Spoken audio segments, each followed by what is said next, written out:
자, 시작하겠습니다.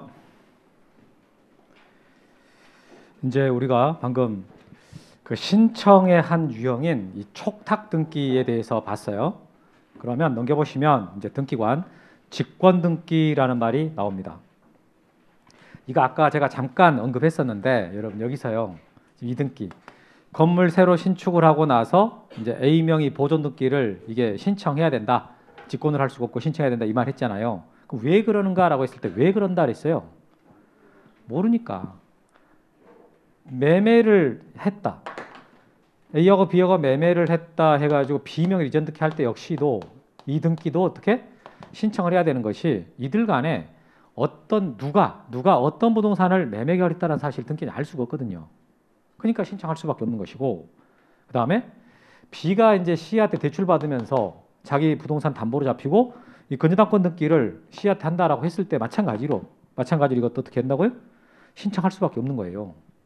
왜 그러냐? 모르니까. 그러니까 어떤 부동산에 대해서 누구랑 누가 무슨 계약을 어떻게 체결했다는 사실을 등기가 알 수가 없거든. 그러니까 기본적으로 등기는 해주세요라고 신청을 해야 할 수 있는 거라는 거죠. 그때 말 이해되셨죠? 그래서 이게 직권 등기 그러면 직권 등기는 어떤 경우 할 수 있는 거냐? 아까 말했지만 직권이라는 말은 따로 신청도 안 했음에도 불구하고 등기관이 자기 권한으로 해주는 등기란 말이에요. 그러려면 반드시 법률의 규정이 있어야 돼요. 법률의 규정이 없으면 직권 등기 못 하거든요. 근데 그 법률의 많은 규정들을 우리가 일일이 다 외울 수는 없거든. 그러니까 대략적으로 이럴 때 직권을 할 수 있겠구나 라고 대충 감이 있어야 되는데, 그럴 때 이제 어떻게 접근한다? 알 수 없을 때 신청한다 그랬으니까 그 알 수 있을 것 같으면 직권을 할 수 있겠구나 라고 이렇게 생각할 수 있잖아요. 어떨 때 직권을 할 수 있다고요? 등기관이 알 수 있을 때. 그럴 때 직권을 하겠거나 나름 이제 그렇게 접근하는 거지. 그럼 아까 우리 했던 것 중에 그럼 직권 등기가 있어. 자, 일단 줄을 쳐놓고 거기 408페이지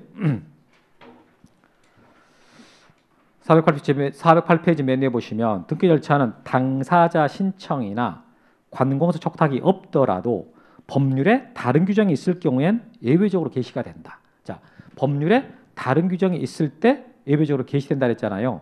그 법률에 다른 규정이 있는 경우 그게 직권 등기거든. 그게 직권 등기라고요? 그러면 직권 등기라고 우리가 봤던 것 중에 어디가 있었냐라는 거지. 이게 있었는가? 우리 아까 그럼 대직권 종류 세 가지 중에서 대직권의 목적인 토지 표시, 대직권의 표시, 이건 신청을 해야 된다 그랬잖아요. 그런데 대직권이라는 뜻의 등기, 그거 대직권의 뜻의 등기는 어떻게 할 수 있다고요? 직권으로. 한번 가볼까요? 앞쪽으로 404페이지 404페이지 가보시면 양가로 2번 대직권에 관한 등기라고 돼 있는 거 있어. 거기에 1번에 대직권의 목적인 토지 표시가 있고 2번에 대직권의 표시가 있는데 3번을 봐보시면 대직권의 뜻의 등기라고 돼 있잖아요. 거기 봐보니까 자, 등기관은 건물 등기 기록에 대직권 등기를 하였을 때, 자 거기 줄쳐져 있을 거거든요. 건물 등기 기록에 대직권 등기 하였을 때라고 할 때 그 대직권 등기라는 게 위에 있는 1번하고 2번을 말한단 말이에요. 지금 책에 써 있지 않아요? 지난주 했는데 책이 깨끗하세요? 그랬을 때 직권 동그라미 쳐봐요. 직권으로 동그라미 안 돼 있으면 직권으로 대직권의 목적인 토지 등기 기록. 여러분 아까 아파트가 올라가 있는 땅을 뭐라고 한다고요? 대직권의 목적인 토지 이렇게 말한다 그랬잖아요. 그 아파트가 올라간 땅, 그 땅의 등기 기록, 등기부라 그 말이지. 그 땅 등기 기록 해당 구에다가 어느 권리가 대직권의 뜻을 기록해라 이렇게 했단 말이에요. 요거 여기 있는 말 조금이라도 좀 이해가 되세요? 전혀 이해가 안 됩니까? 앞 페이지 한번 가봐요. 400페이지, 399페이지.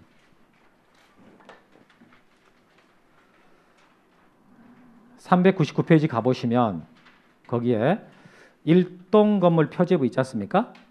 일동 건물 표제부 아래쪽에 대직권의 목적인 토지 표시라고 써 있죠. 이게 지금 아파트가 올라가 있는 땅이 어떤 것이다라고 이 일동 건물 표제부에다 써준다고요. 응? 이 토지가 지금 이 246동에 올라가 있다 이런 뜻이거든요. 이거 신청해야 된다고. 넘겨보시면 밑에 보시면 전유분 표제부에 대직권의 표시 있잖아요. 이 대직권의 표시 이것도 신청을 해서 기록이 되는 거예요. 일동 건물 표제부에 대직권의 목적인 토지 표시하고 이거하고 전유분 표제부에 있는 이 대지권의 표시는 신청을 한다는 거지. 그런데 자 보여. 여러분 방금 일동건물 표제부 있잖아요. 일동건물 표제부. 일동건물 표제부에 대지권의 목적인 토지가 어떤 것이다라고 신청이 들어오죠. 이게 신청을 한다니까요. 그러면 대지권의 목적인 토지, 즉 송도동 3회 44번지가 대지권의 목적이 되는 땅이다라고 등기관이 알 거 아니에요. 그죠? 그러면 송도동 3회 44번지가 대지권의 목적이 되는 토지니까 그 토지 등기부를 꺼낸다 그 말이에요. 여기다 쓰고 나서 등기관은 송도동 3회 44번지 토지 등기부를 꺼내요. 꺼내가지고 여기 지금 하나 넘겨보시면 401페이지 401페이지 이 등기부가 송도동 3회 44번지 토지 등기부라고. 이거 여기다가 거기 순위번호 3번 소유권 대지권하고 써진 거 이것을 등기관은 쓸 수 있다 그 말이에요. 여기는 따로 신청 안 해도 아까 일동건물 표제부에다가 대지권의 목적인 토지 표시를 쓰면서 어떤 토지가 대지권의 목적이 된다라는 걸 등기관이 알았잖아요. 그리고 대지권의 표시 부분에 소유권 대지권이라고 들어왔잖아요. 대지권의 표시 부분 보면 전유분 표제부에 대지권의 표시를 보면 소유권 대지권이라고 들어오거든. 그걸 안다고 등기관이 아니까 토지 등기비 꺼내가지고 토지 등기비 송도동 3회 44번지 토지 등기비 꺼내가지고 거기 갑구 순위번호 3번에다가 소유권 대지권 이렇게 써준다 그 말이에요. 이것은 따로 신청을 안 해도 등기관이 알 수 있기 때문에 여기다가 직권으로 할 수 있습니다. 이런 말이지. 이해됐습니까? 네, 오케이. 그래서 이 대지권의 목적인 토지 표시, 대지권의 표시 그리고 대지권이 아니라 뜻의 등기, 그 대뜻, 토지 등기 기록 해당구에 해당하는 대지권이라는 뜻의 등기 이것을 직권으로 할 수 있습니다. 라는 말 한 거지. 아, 선생님 나는 지금 알아들어 버렸는데 다행이지. 무슨 말인지 모르겠어요. 이따 야간반에 오세요. 아니면 동영상을 한 번 더 듣든가. 그럼 되잖아요. 그죠? 패스하시고 아까 봤던 대로 갑시다. 408페이지.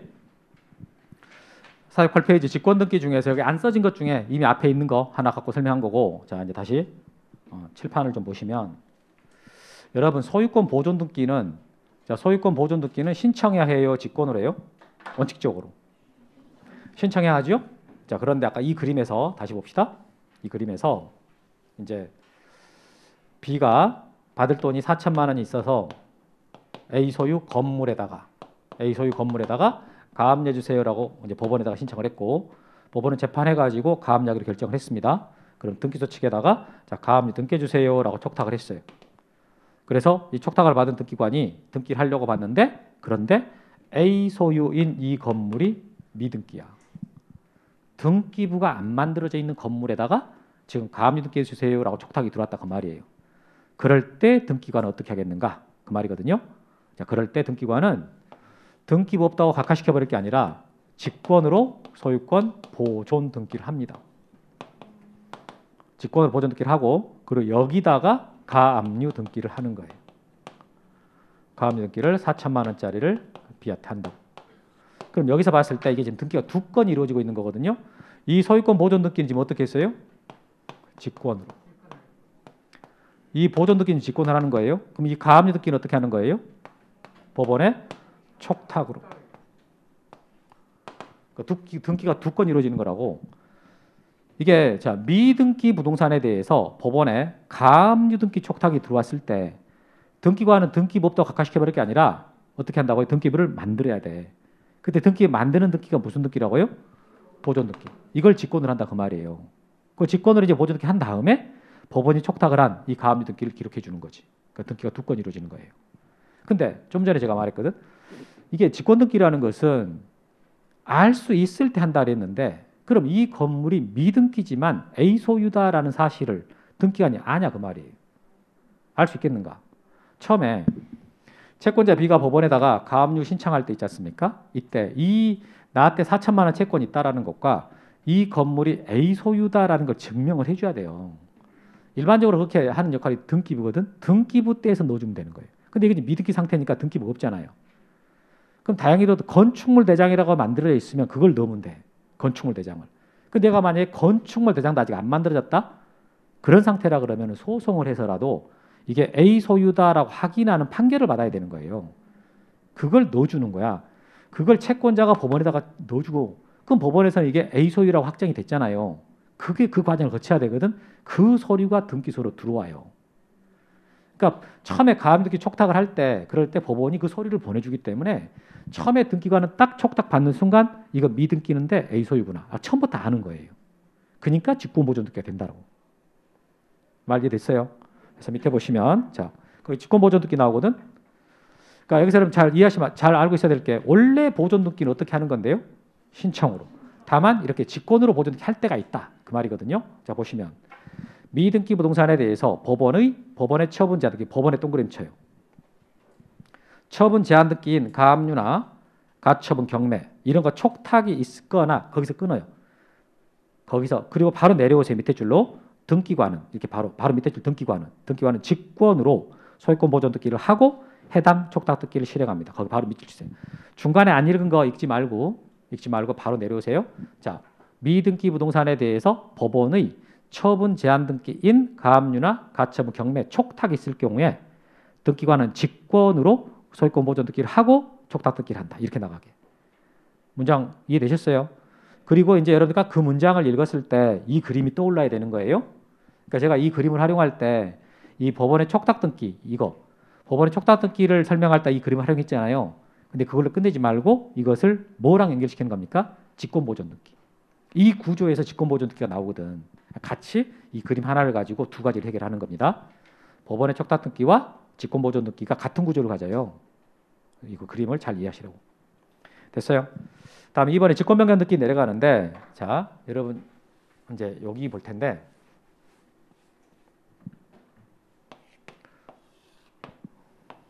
이게 등기부 표제부로 갈게요. 표제부가 이렇게 다섯 칸인가요? 표시번호가 나오고 그다음에 접수가 나오고 여기가 소재, 지번, 지목, 면적, 그다음에 등기 원인 및 기타 사항. 이게 지금 표제부 내용이거든요. 그럼 예를 들어서 자, 표시번호 1번에 접수가 돼 있고 그다음에 접수 소재 지번이 여기가 강남구 서초동 방배동 120번지에 이렇게 나왔다. 강남구 서초동 방배동 이렇게 나오고 지목은 대고 면적은 450.8제곱미터 이렇게 나왔다고 쳐봐요. 그런데 여기서 지금 제가 강남구 방배동이라고 썼는데 이 방배동이 강남구가 아니죠. 서초구 방배동이잖아요. 그런데 옛날에 서초구가 없었어요. 옛날에 서초구가 없었고 이게 분구가 됩니다. 강남구가 분구가 되면서 이때 방배동은 서초구로 들어간 거라고요. 이게 이제 행정구역 명칭 변경이에요.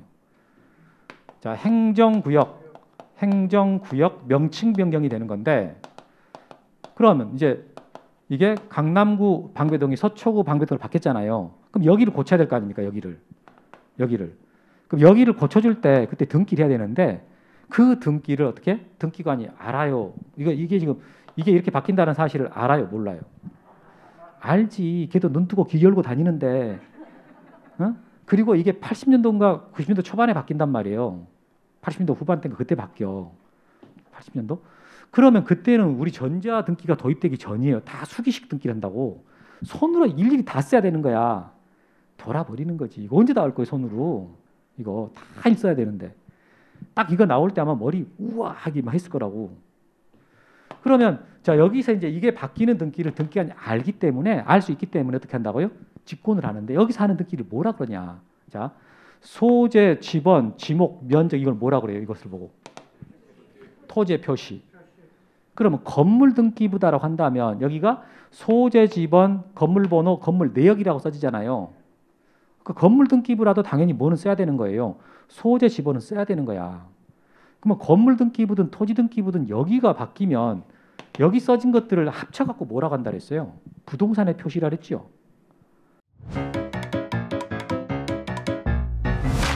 에듀윌 유료 회원만의 고객 밀착해요. 아 뭐였지 이거? 어떡하지? 자, 제가 도와드릴게요. 누구세요? 저 에듀윌 학습 매니저인데요. 이거 좀. 네.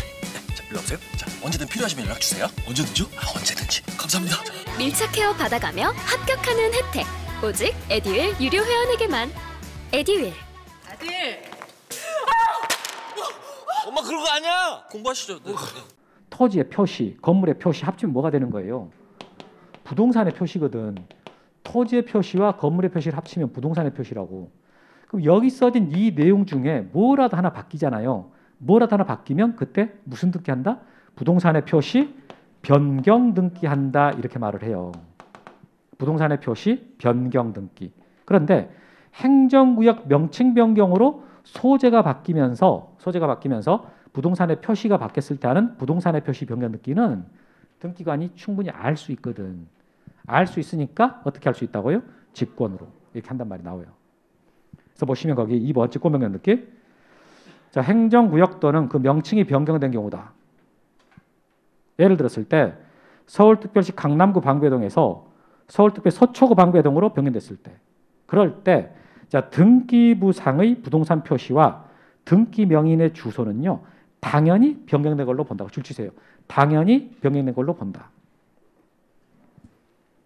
보지만 변경된 사실을 명확하게 공시하기 위해서의 등기관은 직권으로 부동산의 표시 변경 등기 또는 등기 명인의 주소 변경 등기를 할 수 있다. 거기서 자 부동산의 표시 변경 등기라는 말 나온 거 있잖아요. 그것을 어떻게 할 수 있다고요? 직권으로. 그런데 칠판에 봅시다 이제. 그럼 여기서 여러분, 자 강남구 방배동이 이제 서초구 방배동으로 바뀌었거든요. 그러면 여기 등기부상에서 여기다가 서초구 방배동이라고 고쳐야 법적으로 바뀐 걸로 봐주겠어요? 안 고쳐놔도 이미 바뀐 걸로 봐주겠어요? 응? 자, 고쳐야 바뀐 걸로 봐준다. 안 고쳐도 이미 바뀐 걸로 봐준다. 안 고쳐도 바뀐 걸로 봐줘야지. 그럼 만약에 이수돈이 딸려가지고 하나는 늦게 고쳤어. 그럼 걔는 아직까지도 강남구 방배동이겠어요? 그럼 말이 안 되는 거잖아. 그 아까 문장 읽었던 것 중에 줄치세웠던 것 중에 이미 변경된 걸로 본다. 거기 당연히 변경된 걸로 본다라는 말이 있었잖아요. 그게 그 뜻이라고. 근데도 이제 명확하게 공시하기 위해서 직권으로 부동산의 표시 변경 등기를 할 수 있습니다. 이런 말이 나오는 거지. 이해됐죠? 알 수 있는 거 됐어요. 거기까지. 일단 두 가지만 합시다. 총 세 가지 말씀드린 겁니다. 대지권의 목적인 토지 표시하고요, 직권 보존 등기하고 행정구역 명칭 변경으로 인한 부동산의 표시 변경 등기, 직권 등기 제가 세 가지. 직권 등기 이게 다가 아니에요. 많이 있어. 많이 있는데 가장 기본적인 거지. 가장 기본적인 거 쉽게 받아들일 수 있는 거 가지고 설명한 겁니다. 됐어요? 자, 여기까지 알아들었죠? 그럼 내려와가지고 그럼 등기 신청 유형으로 가보는데 여러분 등기가 아까 이제 여기 좀 다시 이 게시용 봐보면 지금 우리가 여기서 어디까지 했냐면 벌써 자 신청에 대한 기본 규정 설명했고요. 그리고 이제 당사 신청 촉탁했고요. 이제 직권 등기 한 거예요. 이렇게. 그럼 당사 신청 관련돼서 이제 구체적으로 들어가는 여기 나온 공동, 단독 이게 쭉 나가는 거. 이게 우리 등기법에서 접하는 가장 기본적인 내용들. 지금 여기서 하는 것들이 지금 하고 있는 내용이 있잖아요. 등기법을 우리가 앞으로 접근해 가는 데 있어가지고 가장 기본적인 도구가 되는 것들 지금 영어 배우고 있는 거예요. 이런 내용들. 그러면 이제 자 등기 신청 방법 그래가지고 간단하게 이제 이거 언급을 해요. 방문, 전자 뭐 이런 거 하는데 전자 신청은 뒤에 나오니까 여기서 따로 넘어가 바로 공동으로 갑시다. 바로. 그래서 오른쪽 보시면 이번에 공동 신청이라는 것이 있거든. 확인했어요? 자 그러면 이제 공동 신청이 무슨 뜻인가 이런 거 한번 해보겠습니다. 칠판 봐보세요. 자 A가 이 건물을 신축을 해가지고 이제 최초로 건물을 소유자가 소유권 취득했는데 그럼 최초의 소유자인 A명이 보존 등기 할 때 있대요. 자 해주세요라고 신청할 때 A의 상대방이 있어요? 상대방이 없어요? 건물 신축한 A 말고 상대방이라는 개념이 있습니까? 없지. 그러니까 보존 등기는요 상대방이 있기 때문에 공동을 하고 싶어도 못해. 자 그런데 A가 B한테 팔았어요.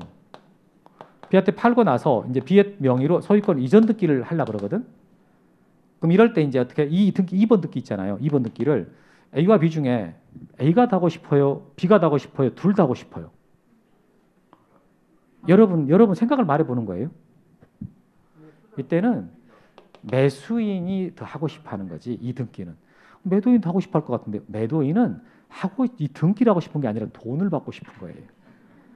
등기를 안 해주면 돈을 안 주니까 그러니까 돈을 받고 싶어서 어쩔 수 없이 등기를 해주는 거지. 그 말 이해되죠? 이렇게 등기를 보면 하고 싶어하는 쪽이 있고요. 협조를 해야 되는 쪽이 있거든. 그럴 때 등기를 같이 해야 되는 거예요. 그걸 공동신청이라고 그래. 그럼 하고 싶어하는 쪽을 등기 권리자라고 그러고 협조해야 되는 쪽 있잖아요. 그걸 등기 의무자라 그러거든. 그래서 등기 권리자가 있고 등기 의무자가 있을 때는 어떻게 신청한다고요? 공동. 그걸 공동 신청이라고 합니다. 그럼 B가 만약 B가 있었다. B가 이제 여기서 은행에 대출 받으러 가요. 은행에. 그리고 은행에서 담보를 요구하니까 자기 건물에다가 이제 저당권 설정 계약을 하고 그에 따라 저당권 설정 등기 하는 거거든요. 그럼 2억을 자 은행 명의로 한다라고 했을 때 이 저당권 설정 등기 해 주세요. 신청해야 되겠죠? 그렇죠? 왜 신청해야 되나요?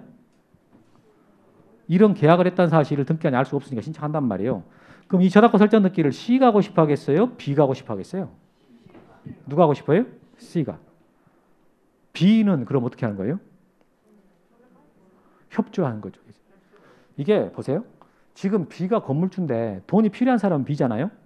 근데 여기서 돈이 누가 더 필요하냐 이걸 물어보는 게 아니고 이 저당권 등기를 누가 하고 싶어 하냐 이걸 물어보는 거예요. 그럼 은행은 돈을 빌려줬잖아요. 그럼 빌려주고 나서 담보를 안 잡아버리면 그러면 이게 불안해지니까 담보를 잡으러 가잖아. 그 담보를 잡고 하고 싶어하는 쪽 그게 은행 아니에요? 은행이 저 등기를 하고 싶어하는 거야. 그런데 B 입장에서 본다. B도 하고 싶어 할 것 같은데요. B는 저당권 등기를 하고 싶어 하는 게 아니고 돈을 빌리고 싶은 거지. 근데 저 등기를 안 해주면 돈을 안 빌려준다 그러니까 어쩔 수 없이 저 등기를 해주는 거죠. 이해하겠어요? 그러니까 여기서 하고 싶어하는 쪽은 C고요. 협조해야 되는 쪽은 B가 되는 거예요. 이렇게 하고 싶어하는 쪽과 상대방이 있을 때는 등기를 어떻게 신청한다? 공동으로. 그래서 거기 보세요. 의의 및 목적. 등기는 법률에 다른 규정이 없는 경우에는 권리자와 의무자가 공동으로 신청합니다. 줄 치세요. 거기 읽은 거. 지금 여러분들이 읽었던 그 말에 가요. 공동신청 개념이 나와요. 자, 공동신청이란 뜻이 뭐라고요? 공동신청이란 등기 권리자와 등기 의무자가 함께하는 신청, 이걸 공동신청이라고 그래요. 이런 공동신청 개념을 여러 명이 한다라는 말로 오해하시면 안 돼요. 공동신청은 여러 명이 한다는 뜻이 아니야. 여러 명이 한다는 뜻이 아니라 등기 권리자하고 등기 의무자가 하고 싶어 한다 이런 뜻이에요. 등기 권리자 의무자가 한다. 이게 공동신청이고. 근데 앞에 분에 뭐가 나왔냐면은 법률에 다른 규정이 없는 경우에는 이랬잖아요. 그럼 만약에 법률에 다른 규정이 있다면 어떻게 하는 거예요? 그 규정에 따라서 하겠지. 단독 신청한다거나 또는 직권으로 한다거나 이렇게 할 수 있다 그 말이지. 근데 따로 규정이 없으면은 어떻게 하는 게 원칙이라고요? 공동으로. 그러면 이제 등기 권리자와 등기 의무자가 무슨 뜻이냐라고 했는데 조금 전에 제가 등기 권리자는 뭐라고 말했어요? 등기를 하고 싶어하는 쪽. 그다음 등기 의무자라는 것은 협조해야 되는 쪽. 그럼 왜 등기 권리자는 하고 싶어 하겠습니까? 그 등기를 했을 때 권리를 취득하거나 유리하게 되니까 그렇지. 그럼 등기 의무자는 어떻게 되겠어요? 등기를 하게 됨으로써 불이익을 받게 되는 거죠. 지금 하고 있는 게 409페이지입니다. 409페이지. 거기 자 등기 권리자와 등기 의무자 봐보세요. 자, 신청한 등기가 실행됨으로써요. 등기 기록에서 권리의 취득 또는 기타 이익을 받는 자를 등기 권리자라고 한다. 줄치고 등기 권리자 동그라미. 반면 등기가 실행됨으로써요. 자, 그다음 줄칩니다. 등기 기록에서 권리 상실 또는 기타 불이익을 받는 자를 등기 의무자라 한다. 줄치고 등기 의무자 동그라미. 그러니까 권리를 취득하거나 유리하게 되는 사람을 등기 권리자라 그러고 권리를 잃거나 불이익을 당한 사람을 등기 의무자라고 한다라고 했잖아요. 이렇게 여기까지 알아들었어요? 그러면 그 다음에 나오는 말이 있어. 이 경우에 이익 불이익의 여부는요. 등기 기록에서 형식적으로 판단한단 말이 나오거든. 줄쳐요. 등기 기록에서 형식적으로 판단한다. 거기. 실제로 이익이나 손해가 발생할 것을 고려하는 것은 아니다라고 했는데 그게 무슨 말인가 설명하겠습니다. 칠판 보세요. 자, 여러분 뭐 다른 것도 다 있지만 여기 갖고 해볼까요? 자, 이제 이렇게 등기가 된 상태에서 자, B가 C한테 돈을 갚았어. 돈을 갚았어요. 이제 갚았으면 이 등기를 말소해달라 이렇게 되겠죠, 그죠? 그럼 2번, 자 1번 저당권 설정 등기 말소 이렇게 쓴단 말이에요. 그리고 1번을 이게 지워 이렇게 지운다고? 그럼 이 말소 등기를 B가 다 하고 싶어 하겠습니까? C가 다 하고 싶어 하겠어요? B가 다 하고 싶어 하겠죠. 왜 B가 다 하고 싶어요? 이 저당권을 말소함으로써 이제 자기 소유 부동산에 담보가 없어지잖아요. 그러니까 담보가 없어지니까 그만큼 홀가분해지는 거지. 부담이 없어지는 거니까. 유리하게 되는 것이고. 그러면 C 입장에서 본다면 어때요? C 입장에서 본다면 자기의 권리가 하나가 없어지는 거예요. 이 담보가 하나 없어지는 거잖아요. 그러니까 C 입장에서 보면 C가 등기상에서 이제 불리하게 되는 거거든. 근데 실질적으로 한번 봐봐. 실질적으로는 C는 손해 봤어요? 손해 본 거 없어요? 실질적으로 본다면. 돈을 다 받았으니까 말소시켜 주는 거지. 저 돈 받으려고 지금 담보로 잡은 거 아니에요. 근데 목적 달성했다라는 거죠. 그러니까 저당권이 말소가 된다 해서 C가 실질적으로 손해 보는 건 없는 겁니다. 그런데 등기부에서만 놓고 본다면, 자, 이 등기부에서만 놓고 본다면 B 입장에서 봤을 때는 어떻게 합니까? 제한이 없어진 거예요. 부담이 없어진 거지. 그러니까 등기부에서 유리하게 됐다 이렇게 말하는 것이고, C 입장에서 본다면 어떻게 되나? 이 등기부에서 권리가 없어져요. 그러니까 등기부에서 C는 불리하게 된다 이런 말을 하는 거라고. 그러니까 마지막에 등기 기록에서 형식적으로 판단하는 것이지 실질적으로 이익 불이익 따지는 거 아니다 이 말 나왔잖아요. 그게 그 뜻이라고. 그러니까 우리가 이 등기가 됐을 때 어떻게 되느냐 이걸 따져보는 거거든요. 등기가 됐을 때 등기부에서 어떻게 되느냐, 유리하게 되냐 불리하게 되냐. 이제 이 말 이해되시죠? 그래서 등기부에서 유리하게 되는 쪽을 등기 권리자, 불리하게 되는 쪽을 등기 의무자 이렇게 표현한다. 근데 그 말이 좀 어려우면은 하고 싶어하는 쪽, 등기하고 싶어하는 쪽이 보통 유리하게 되는 쪽이니까 그 자가 등기 권리자, 협조해야 되는 쪽 등기 의무자 이렇게 이제 이해를 하는 거죠. 여기까지. 자, 그러면 연습 좀 해봅시다. 다시.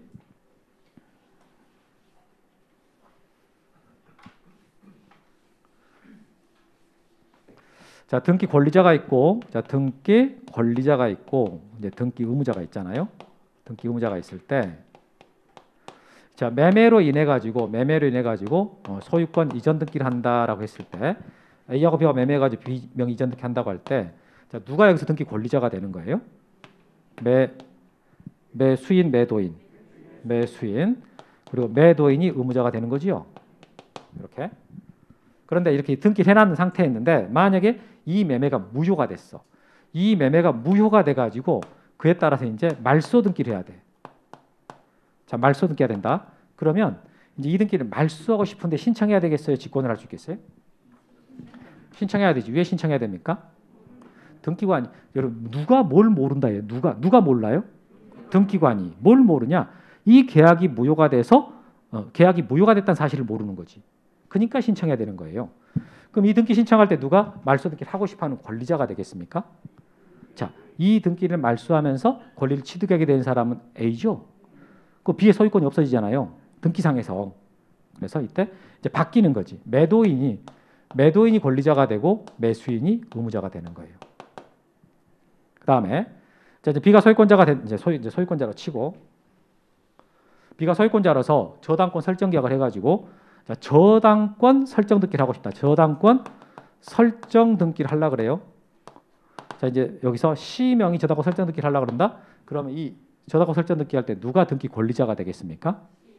C 그러지 말고 이제 저당권자예요, 저당권 설정자예요. 그렇지, 저당권자.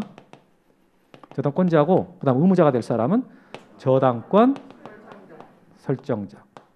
그런데 자, 변제를 하고 이 등기 이제 말소하려고 그러는 거예요. 자, 말소했을 때 등기 권리자. 이제 변제하고 저당권을 말소 등기한다. 그랬을 때 누가 권리자가 됩니까? 저당권자예요, 저당권 설정자예요. 저 등기 말소하고 싶은 사람이 B예요, C예요? B죠. B를 여기서 뭐라고 표현해야 됩니까?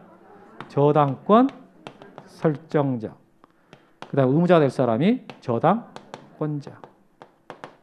어떻게 잘 됐어요? 헷갈렸어요? 잘 됐어요? 처음 해갖고 잘 되지 않을 텐데 약간 버벅거릴 텐데. 여러분 지난주 OX 그거 할 때 그 OX 잘 됐나요? 처음에 OX를 설명할 때는 잘 됐다 그랬었는데 밑에 한 지문 7개가 나왔잖아. 그거 할 때 약간 버벅거렸죠? 그것보다 이게 더 어려워요. 왜냐하면 여러분들이 지금 등기 권리자, 등기 의무자 개념도 새로 받아들인 거고, 저당권자, 저당권 설정자도 이제 본 지가 얼마 안 됐거든. 근데 그걸 헷갈리는 분들이 지금도 있단 말이에요. 근데 이거 두 개를 합쳐놓은 거잖아 지금. 그래서 처음에 말이 잘 안 나오거든. 그래서 반복해서 연습하셔야 돼.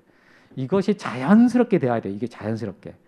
저당권자가 권리자고 저당권 설정자가 의무자다. 반대로 저당권 설정자가 권리자고 저당권자가 의무자다. 이 말이 자연스럽게 나올 정도가 돼야지 등기법이 편안해집니다. 근데 처음에 절대 그게 될 리가 없거든. 반복해서 자꾸 연습해야 된다고. 이런 내용들 밑에 박스까지 지금 본 거예요. 밑에 보면 등기 권리자, 등기 의무자가 나왔잖아요. 요거.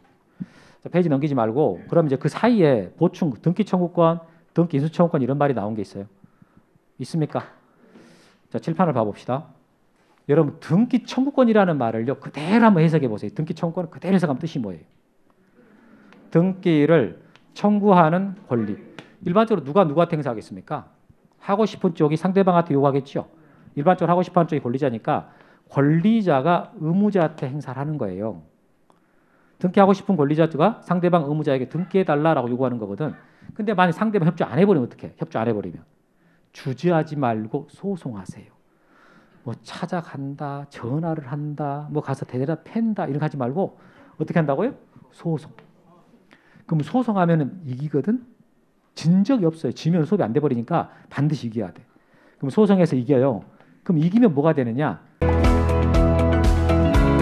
직장 다니면서 시험 합격하기가 쉽지 않아요. 혼자 공부하면 물어볼 데도 없고 에듀윌 유료 회원은 평일 야간에도 심지어 주말에도 밀착 관리를 해주니까 의지가 많이 됐어요. 에듀윌은 합격의 지름길입니다. 승소한 등기 권리자가 되는 거예요. 그럼 재판에서 이기면 그 사람이 소유권자가 되는 게 아니거든. 소유권자가 바로 되는 게 아니라 이제 뭐가 달라지느냐? 원래는 공동으로 신청을 해야 되잖아요. 근데 재판에서 이겼으면 이제 어떻게 할 수 있게 되는 거예요? 단독 신청. 이게 된다고. 자, 무슨 말이냐면 여기서요. 방금 이 경우에 여기 보세요. A하고 B하고 매매를 했어. 매매를 했는데 이때 B가 A한테 등기해달라고 이제 막 요구한단 말이에요. 등기 매수인으로서 소유권 이전 등기 청구권을 갖고 매도인한테 등기해달라고 요구했는데 매도인 협조를 안 해버린다고. 그럼 협조 안 해버렸을 때 매수인 B는 매도인을 상대로 어떻게 하라고요? 소송해라. 그래서 이긴단 말이에요. 그럼 이겼을 때 이 사람을 뭐라 그런다고요? 승소한 등기 권리자라고 그래. 말로 해봐요. 뭐라 그런다고요? 승소한 등기 권리자. 영상 보신 분들 한번 따라해 보세요. 여러분 영상 보세요? 그 보다가 여기 이렇게 하면 어떻게 반가워요? 진짜로? 오케이. 그럼 B가 승소한 등기 권리자로서 어떻게 한다고요? 단독 신청. 이제 판결서를 받으면 A 안 데리고 가도 돼. A한테 받아야 될 뭐 인감증명이나 등기 권리증 이런 거 필요 없어요. 판결서로 다 해결해 버려. 그거 가지고 단독 신청할 수 있다고. 이렇게. 자, 이것이 이 등기 청구권이요. 이게 단독 신청으로 연결되는 구조예요. 등기 청구를 행사했는데 상대방이 말 안 들었을 때 소송해가지고 이기면 판결서 가지고 단독 신청한다. 이렇게 연결되는 거거든요. 그다음에 이제 등기 인수청구권이라는 개념이 있어요. 등기 인수청구권. 그럼 이거 그대로 한번 해석해봐요. 그대로. 등기를 인수하라고 청구하는 권리. 그럼 등기를 인수하라고 청구하는 권리라는 말이 무슨 뜻이냐면, 자 이게 방금 여기 이 경우에서 A하고 B하고 매매를 했는데 이때 이제 B가 A한테 사정을 하는 거지. 내가 지금 사정이 있어서 이게 내가 내 명의를 당장 못 넘겨간다. 내가 돈은 다 줄 테니까 자금까지 다 치를 테니까 당분간 당신 명의를 좀 놔두자 이렇게 한 거예요. 누가 누구한테 그렇게 말한 거라고요? B가 A한테. 그럼 A는 돈은 다 받았는데 내 명의를 놔두라고? 라고 지금 하는 거예요. 그죠? 그럼 여러분이 A 같으면 어떻게 생각하겠어요? 찬스 하겠어요? 돈은 다 받았는데 명의를 놔둔다고 그럼 내가 뭐 이 찬스를 살려가지고 다시 한번 되팔아볼까? 뭐 이런 거? 그렇게 생각할 것 같아요. 이미 이게 남의 거 됐다고 생각하겠어요. 보통 사람들이면 돈 다 받아버리면 이게 남의 거 됐다고 생각할 겁니다. 그런데 법적으로는 아직까지 누구 거예요? A 거예요. 매도인 거라고 지금. 왜 등기가 안 넘어갔으니까. 그러면 6월 달이 되면 세금이 나오잖아요. 그러면 이제 세금이 나올 때가 되니까 A가 B한테 아니 언제 등기 넘겨갈 거예요? 빨리 좀 넘겨가요. 금방 넘겨간다며. 이렇게 말할 거라는 거지. 그때 그 말한 게 그게 뭐라 그런다고요? 등기 인수 청구권. 누가 행사하는 거예요? A가 B 그러지 말고 등기 의무자가 등기 권리자. 등기 의무자가 등기 권리자한테 행사하는 권리. 넘겨가라고 행사하는 권리. 그걸 등기 인수 청구권. 근데 만약에 여기서 B가 안 넘겨간다. 그럼 A는 어떻게 할까? 칠판 보세요. 여기서 여러분들이 생각할 때 오해할 수 있는 게 선생님 그럼 A가 혼자가 세버리면 안 돼요? 어차피 B한테 등기 넘어가면은 B는 좋아지고 A는 불리하게 되는 거니까 그냥 불리한 놈이 가서 한다고 그러면 해주는 거 아니에요? 아니야. 등기 권리자가 있고 등기 의무자가 있을 때는 반드시 같이 와야 돼요. 공동으로 해야지 불리한 놈이라 해가지고 혼자 와서 등기한다? 그런 거 안 받아줍니다. 각하시키거든. 그러니까 여기서 그냥 A가 혼자 가가지고 B명의 등기해 주세요 이렇게 신청을 못 하는 거예요. 그러면 이제 B가 안 넘겨가려고 그런다라고 했을 때 A는 어떻게 해야 되냐? 소송해요. 소송합니다. 그래서 또 지는 경우 없으니까 그럼 A가 이겼다. 그럼 A를 여기서 뭐라 그래요? 승소한 등기 의무자. 승소한 등기 의무자라고 그러고 승소한 등기 의무자로서 단독 신청 이렇게 하는 거예요. 해서 이 등기 인수청구권이 나오는 거 보면 이건 등기 의무자가 권리자한테 행사하거든요. 이제 바뀌는 거지 이거랑. 근데 이때 안 넘겨간다 그래서 소송해. 그럼 이긴단 말이에요. 그럼 이 사람을 뭐라 그러냐? 승소한 등기 의무자. 승소한 등기 의무자로 어떻게 한다고요? 단독 신청. 그러니까 등기 청구권에서 승소한 등기 권리자의 단독 신청이라는 말이 나오게 되는 거고 등기 인수청구권에서요. 승소한 등기 의무자의 단독 신청 이 말이 나오게 됩니다. 이 두 개를 서로 연결시킬 수 있어야 되거든. 되게 중요한 말이에요. 이거 꼭 알아야 되는 말이라고. 책 봐보세요. 409페이지. 등기 청구권 봐보시면 자, 등기를 원하는 일방 당사자가 상대방에 대해서 등기 신청에 협력할 것을 요구하는 실체법상의 권리인데 일반적으로 등기 권리자에게 인정이 된다. 이거 그러니까 권리자가 의무자한테 등기 요구하는 권리다 이 말이잖아요. 의무자가 이에 협조하지 않으면 권리자는 의무자를 상대로 등기 절차 이행을 강제하는 소송을 제기해서 자, 그 다음에 줄쳐요. 승소하면 자, 승소한 등기 권리자로서 단독으로 등기 신청할 수 있다. 밑줄. 그래서 등기 청구권이 승소한 등기 권리자의 단독 신청으로 연결된다. 이렇게. 그 다음에 2번 자, 등기 인수 청구권. 이게 등기 의무자에게 인정되는 권리다. 밑줄. 그래놓고 예를 들어라고 써진 거 있잖아요. 예를 들어라고 써진 거 좀 읽어보세요. 예를 들어라고 써진 거.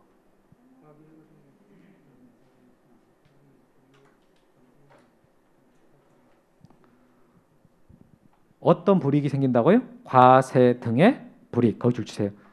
그러니까 과세 등의 불이익 이런 게 문제가 발생하니까 등기 넘겨가라라고 요구하는 권리다. 이렇게 해서 권리자가 협조하지 않으면 의무자는 권리자 상대로 등기자 이행을 강제하는 소송을 제기해서 자, 그다음에 줄칩니다. 승소하면 승소한 등기 의무자로서 단독 신청할 수 있다. 그렇게 연결된다.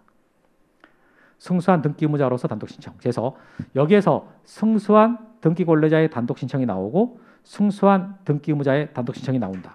이렇게 연결된다라는 거 알고 있어야 됩니다. 상대방이 있는 경우에요, 상대방이 없는 경우에요? 있는 경우에. 있는데 협조를 안 했을 때. 협조를 안 했을 때 소송을 해서 판결서를 가지고 단독 신청하는 그 구조를 말하는 것이다. 넘어갈게요. 넘기시고. 그러면 이제 자, 공동 신청 넘어갔고 단독 신청으로 가겠습니다. 자, 실판 봐보시고. 아까 제가 여러분들한테 잘 보셔야 돼. 건물을 짓고 A가 신축을 하고 A명이 보존 등기 할 때 상대방 없다 그랬잖아요. 그럼 이 보존 등기가 대표적으로요. 상대방이 없기 때문에 단독으로 할 수밖에 없는 등기가 되거든. 상대방이 없으니까 단독으로 할 수밖에 없는 등기. 근데 이제 A가 소유자가 됐는데 이 건물주가 됐는데 사망을 했어요. 그러면 자식들 B, C, D가 3분의 1씩 공동으로 상속을 받는다고요? 따로 등기를 안 해도 이미 소유권을 취득한 사람들이잖아요. 근데 나중에 상속 등기를 하긴 할 겁니다. 근데 상속 등기 할 때 이 세 명이 자, 상속인들이 다 같이 가서 이제 상속 등기 해주세요라고 신청을 해가지고 자, 3분의 1씩 B, C, D 명의로 등기가 됐다. 상속을 원인으로 해가지고 자, 이 등기가 됐어. 그럼 이 세 명이 다 같이 가서 등기해 주세요라고 신청했는데 이게 공동 신청이에요, 단독 신청이었어요. 세 명이 다 같이 신청해서 이게 공동이다, 단독이다. 단독이에요. 아까 제가 여러분들한테 공동 신청 뜻이 뭐라 그랬나요? 등기 권리자와 등기 의무자가 함께하는 신청이라 그랬잖아요. 공동 신청이라는 말이 여러 명이 간다는 뜻이 아니라 그랬잖아. 권리자와 의무자가 함께 가는 신청이란 말이에요. 그럼 단독 신청이라는 말이 한 명만 간다는 뜻이 아니에요. 한쪽만 가는 거지. 이거 보면은 권리를 취득하는 권리자는 3명이나 되지만 의무자가 없어요. 사망해가지고 없다고. 그러니까 상속 등기가요. 대표적으로 상대방이 없는 단독 신청이 되는 거라고. 말 이해됐어요? 이해됐습니다. 그래서 단독 신청 중에 자, 대표적으로 상속 등기가 있는 거고요. 그 다음에 칠판 보시고. 여러분 아까 우리 앞에서 등기 명인 배웠거든. 여러분 등기 명인 뜻이 뭐였나요? 등기 명인 뜻. 책 보지 말고 칠판 보세요. 등기 명인 뜻이 뭐였어요? 등기에 명의가 있는 사람. 일반적으로 누구를 말한다? 등기상의 권리자를 말한다. 그럼 이렇게 소유권 이전 등기 있으면 소유권 이전 등기 명인이 여기서 누구예요? 홍정이. 이때 이 등기 명인이 홍정인데 이 등기 명인을 표시할 때 이렇게 성명만 써서 표시하는 게 아니라 뭐가 있었어요? 주민등록번호를 썼고요. 그다음 뭘 썼어요? 주소를 썼잖아요. 이 성명, 주민번호, 주소 이 세 가지를 등기, 명의인 표시 이렇게 말합니다. 아까 우리가 앞에서 표제부 배울 때 토지의 표시가 소재, 지번, 지목, 면적이 있다. 건물의 표시가 소재, 지번, 구조, 종류, 면적이 있다. 뭐 이런 게 있었잖아요. 마찬가지로 등기 명인을 표시해봐라 라고 했을 때 등기 명인을 표시할 때 뭘 쓴다고요? 성명, 주민번호, 주소 이걸 쓰는 거예요. 그럼 이 중에 하나가 뭐가 바뀔 수 있거든. 여러분 성명이가 바뀔 수 있어요? 여러분 혹시 여러분 중에 개명하신 분 안 계시나요? 그럼 이거 하는 거야. 그 주민번호가 바뀔 수 있어요? 있어. 이게 일로 바뀌는 경우 있잖아요. 이렇게 있다니까.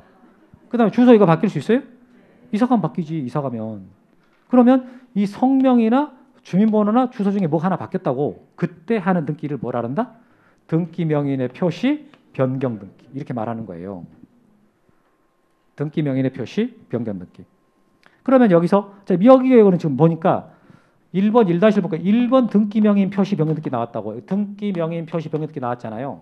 뭐가 바뀌었나라고 봤더니 이 사람이 지금 등기 원인 봐보니까 전거라고 돼 있고 이 주소가요. 관철동에서 강남구 역삼동으로 바뀐 거예요. 이게 주소가 지금 바뀌었다. 이 사람 이사를 가는 바람에 이게 지금 바뀐 거예요. 전거라는 말은 거주지 옮겼다고 소리거든. 이사 갔다는 소리지. 이렇게 되면서 등기 명인의 주소가 바뀌니까 그때 등기 명인의 표시 변경 등기를 한다. 그럼 이거 여러분 등기관한테 해달라라고 신청을 해야 해주겠습니까? 직권을 하겠어요? 신청해야 되겠지. 왜 신청해야 되겠습니까? 모르지. 얘가 여기 살다가 일로 갔는지 어떻게 알아요? 그러니까 신청을 해야지 해준다고. 근데 상대방이 있어요? 없어요? 누구 있어요? 지금 여기서는? 홍정이밖에 없잖아요. 그러니까 이 등기 해달라고 신청할 때 누가 신청하는 거예요? 등기 명인. 등기 명인이 단독으로 신청할 수밖에 없는 거라고. 자, 칠판 봐봅시다. 다시 한번. 등기 명인 뜻이 뭐라고요? 칠판 보세요. 등기 명인 뜻은 등기상에 명의 있는 사람. 등기상의 권리자입니다. 등기 명인을 표시할 때 뭘 써서 표시한다고요? 성명, 주민번호, 주소를 써서 표시합니다. 그 중에 뭐가 하나 바뀌었어요. 성명이 바뀌든 주소가 바뀌든 주민번호가 바뀌든 바뀌었거든. 그럼 무슨 등기 한다고요?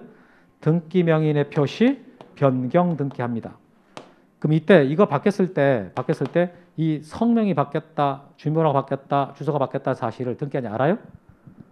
모르죠. 그냥 모르니까 어떻게 합니까? 신청한다. 누가? 등기 명인. 등기 명인. 상대방 있나요? 없지. 그러니까 단독 신청하는 거지. 책에 써진 게 그 말이에요. 지금 책 봐보시면 4번에 등기 명인의 표시 변경. 등기 명인의 표시인 성명, 주민등록번호, 주소 그거 줄쳐놓으시고 이 변경을 해가는 등기 명인 표시 변경이나 경정 등기는 등기 명인이 단독으로 신청합니다. 이런 말 나온다고. 이거 용어 배울 때 차근차근 가르쳐 드릴 때 잘 배우세요. 아주 기본적인 용어들 지금 배우고 있는 겁니다. 되게 중요한 내용들.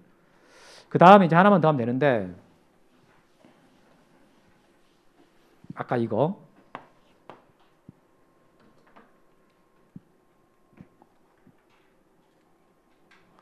여기 좀 봐보세요. 아직 안 끝났어요. 정치지 마세요. 남았다니까 시간. 여기 봐요. 자 보시면 이 표제부거든. 표제부로서 소재, 지번, 지목, 면적 이렇게 있죠. 이렇게 있지 않습니까? 소재, 지번, 지목, 면적. 이게 토지 표시란 말이에요. 건물이면은 소재, 지번 이제 구조, 종류, 면적이 나온다 그랬잖아요. 그럼 여기서 소재, 지번, 지목, 면적 중에 뭐가 하나 바뀌었다고 아무거나. 뭐가 아무거나 하나 바뀌었어. 그럼 무슨 등기 한다고요? 부동산의 표시 변경 등기가 하게 되는 거예요.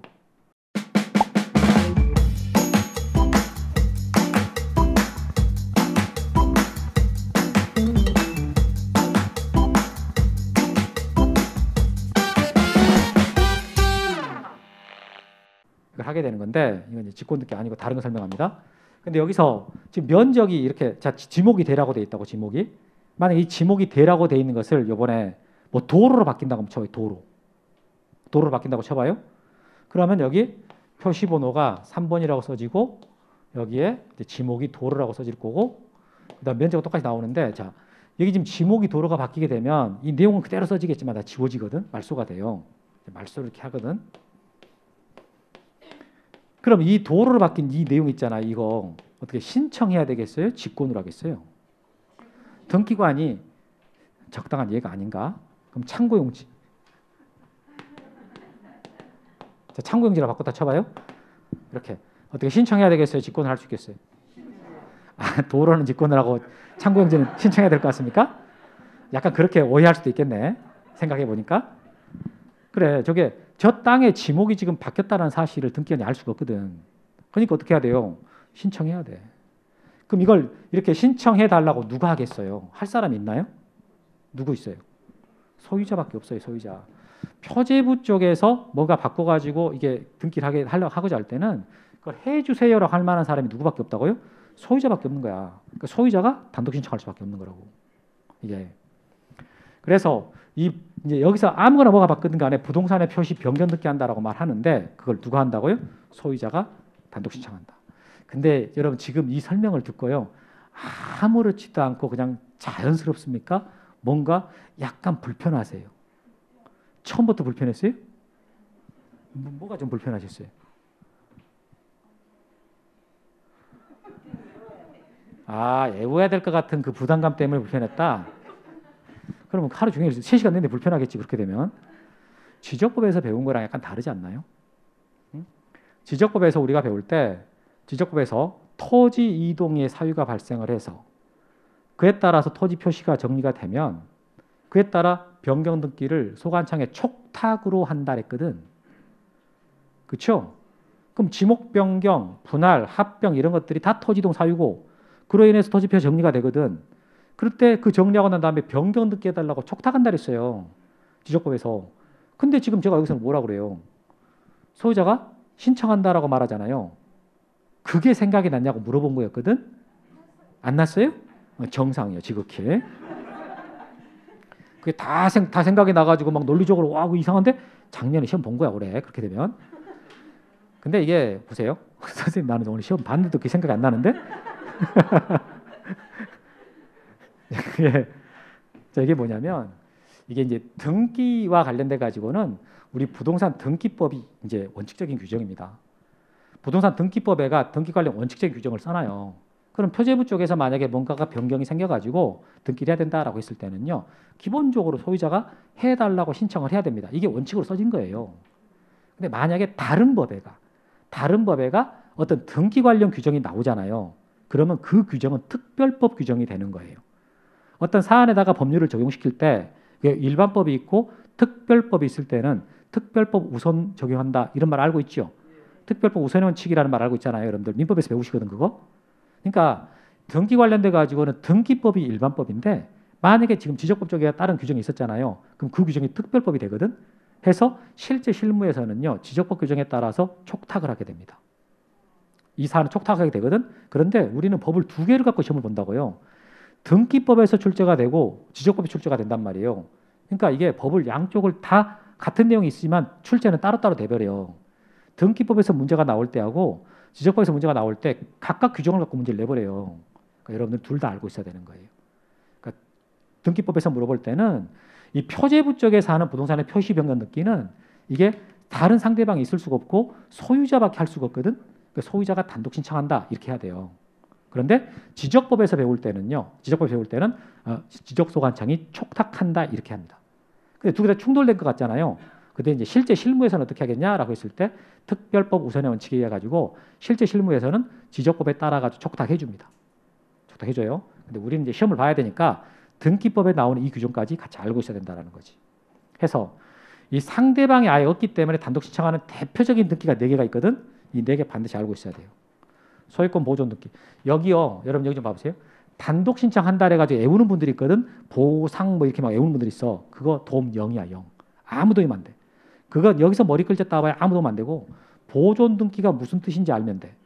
그러면 왜 단독을 할 수밖에 없는가가 이해가 될 거고 상속 등기가 무슨 뜻인지 알면은 왜 단독을 할 수밖에 없는지가 이해가 될 거고 그다음에 부동산의 표시 변경 등기가 뭔 줄 알면은 표제부 쪽에서 하는 부동산의 표시가 바뀔 때는 등기다. 그럼 소유자 말고 신청할 사람이 없구나. 단독을 한다라는 걸 알게 될 것이고 등기 명인 표시 변경 등기가 무슨 뜻인지를 알면은 그러면 아 이게 등기 명인이 단독으로 할 수밖에 없구나 알게 된단 말이에요. 이 개념을 알아야 되는 거예요. 개념을. 이해되시죠? 그런 게 바탕이 돼야지 실력이 올라갑니다.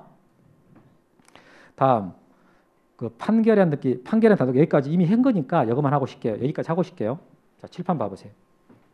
아까 우리 앞에서 이게 상대방이 있는데 상대방한테 등기해달라고 했더니 말을 안 들었어.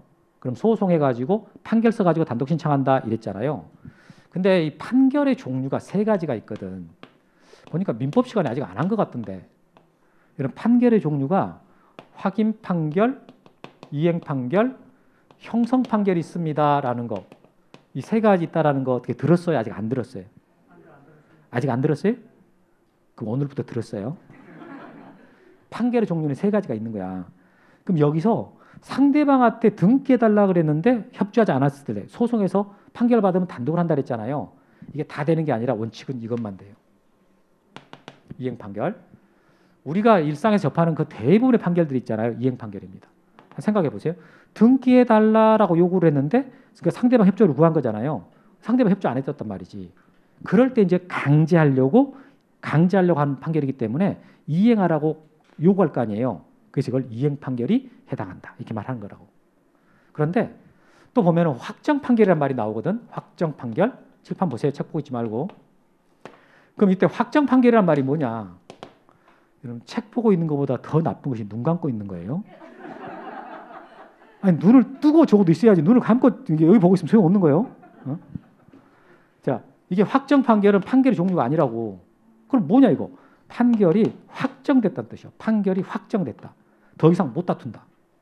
어떤 사건에 대해서 더 이상 다툴 수 없는 상태가 되는 것을 이제 확정 판결 났다. 판결이 확정됐다 이렇게 말하는 거예요. 우리나라는 법원이 3심제대로 이용되고 있는 거 알고 있죠? 자, 그럼 여러분 어떨 때 확정 판결이 나는 겁니까? 땅땅땅 했을 때 이제 보통 선고했다가 선고했다 그러는데 여러분 1심 법원 선고 나잖아요. 그럼 그거에 대해서 나 항소 포기하겠습니다. 이렇게 하면 판결 확정되는 거고 그다음에 이게 항소 기간 2주인데 2주 동안 그냥 넘어가 버리잖아. 판결 확정되는 거예요. 근데 내가 항소하겠다. 2심으로 간단 말이에요. 2심으로 가게 되면 그 판결 확정된 거 아니야. 그럼 그 판결은 계속 중이라고요. 그러니까 이게 더 이상 못 다투게 됐을 때를 판결이 확정됐다고 표현하는 건데 그러니까 결론은 이행 판결이 확정 판결 나야 등기를 할 수 있는 거예요. 이렇게. 그다음에 소유권을 A가 갖고 있는데 B하고 이제 계약을 했어요. 근데 A가 이전 등기를 안 해줘. 그러니까 B가 A 상대로 소송을 했지. 그래서 B가 승소를 했어요. 승소를 하면은 판결서가 나오겠죠. 그럼 판결서에가 A는 B한테 이전 등기 해라라고 판결서가 나올 거 아니에요? 그럼 이 판결서를 이제 나왔으면 이 판결서를 가지고 승소한 등기 권리자가 단독으로 신청할 수 있거든요. 근데 승소한 등기 권리자가 판결서를 가지고 신청하면 단독으로 되지만 이게 만약에 B가 신청을 안 해버렸을 때 재판에서 진 A가 있잖아요. A가 이 똑같은 판결서를 가지고 등기를 하러 가면은 그러면 등기를 해주겠어요? 안 해줄까요? 같은 판결서가 가지고 똑같은 판결서예요. 근데 B가 들고 가면 해준단 말이에요. 그럼 A가 들고 가도 해주겠냐 그 말이에요. 같은 판결서를 안 해줍니다. 아 느낌이 안 해줄 것 같았어요? 맞아 안 해줘요. 그럼 왜 안 해주는데요? 자 그럼 B가 가져갈 때는 왜 해줘요? 이겼으니까 해주지. 그럼 A가 가져갈 때는 왜 안 해줘요? 그거 졌으니까 안 해주는 거죠. 그렇게 해도 됩니다. 그렇게 해도 돼. 근데 이건 그럼 왜 해주고 안 해주냐라고 할 때 이게 이제 이행 판결의 개념이에요. 이행 판결이라는 것은 의사 표시를 강제하는 판결이라는 뜻인데 여기서 A가 B한테 이전 등기 해라라고 이게 판결이 나오잖아요. 그럼 A의 의사 표시가 이 판결에 의해서 강제가 되는 겁니다. 그러니까 승소한 B가 이 판결서를 가지고 등기하러 가잖아요. 그럼 B가 혼자 등기소에 갔지만은 A를 데리고 공동 신청한 효과가 나오는 거예요. 그러니까 등기를 해주는 거라고. 그런데 B가 안 가고 A가 이 판결서를 가지고 등기하러 간단 말이에요. 그러면 등기소에 A가 갔는데 판결서에 누구 들었어요? A 들었잖아. A. 등기소에 A가 갔는데 판결서에 A가 들었잖아요. A만 둘이 가는 거라고. 공동 신청 효과가 안 나온단 말이에요. 그러니까 등기를 안 해주는 거예요. 패소한자가 신청하면. 알았죠? 다 끝났거든. 자, 줄만 쳐드립니다. 이행 판결 거기 보시면 자, 등기 절차 이행 또는 인수를 명하는 판결한 등기는 승소한 등기 권리자 또는 등기 의무자가 단독으로 신청한다 줄치시고 거기 그 승소한 동그라미 치세요. 거기서 승소한 등기 권리자 또는 바로 등기 의무자가 나왔는데 그 등기 의무자 앞에도 무슨 말이 들어가는 거예요? 승소한 등기 권리자, 승소한 등기 의무자 이런 지금 구조입니다. 이게 여기서 판결은 자, 의사표 시를 하지 않는 자에게 의사의 진술을 명하는 이행 판결임을 뜻하고 확인 판결, 행성 판결은 해당하지 않는 것이 원칙이다라고 했어요. 판결 종류 세 가지 중에서 원칙적으로 무슨 판결이 여기 해당한다고요? 이행 판결. 물론 예외가 있긴 한데 일단 그 원칙은 이행 판결이다. 그것만 하겠습니다. 그 다음에 2번 확정 판결. 자, 단독 신청할 수 있는 판결은 확정 판결이 됩니다. 끊고 따라서 거기 한번 읽어보세요. 따라서라고 나오는데 한번 읽어봐요.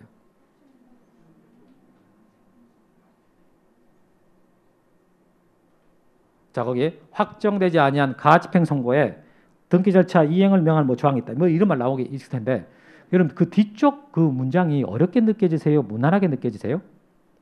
지금 뒤쪽에서 제일 포인트가 되는 데가 어딘가예요? 이 방금 여러분 보세요. 그 뒤쪽이 지금 제가 읽어보세요 한 부분 있잖아요. 거기서 가집행 선고에 만약에 눈이 갔다? 그러면 괜히 헷갈리기만 하지 아무 도움이 안 됩니다. 그럼 진짜 도움이 되는 거 뭐냐? 확정되지 아니한 거기만 줄치면 돼. 거기만. 판결은 확정돼야 등기할 수 있다 그랬잖아요.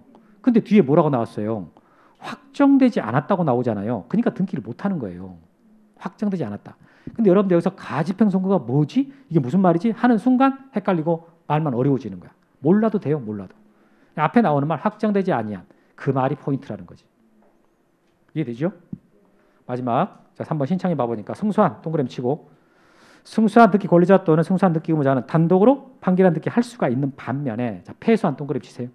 패소한 의무자는 판결에 의해서 직접 등기 권리자 명의 등기를 뭐 신청한다거나 또는 대위할 수가 없습니다. 이런 말이 나오는데 거기서 패소한 사람이 왜 못하는입니까? 라고 지금 설명했잖아요. 했지 않습니까? 근데 이렇게 논리적으로 설명해도 되지만 그냥 아까 말한 것처럼 왜 승소한 사람 할 수 있습니까? 왜 할 수 있다고요? 이겼으니까. 패소한 사람은 왜 못한다고요? 졌으니까. 그렇게 해도 됩니다. 뭐 공동 신청 효과가 나온다 안 나온다 그렇게 해도 되지만 그냥 이겼으니까 졌으니까 이렇게 해도 결론은 같다라는 거예요. 이해됐죠? 자, 여기까지 하고 쉬었다가 이제 4번 가도록 하겠습니다.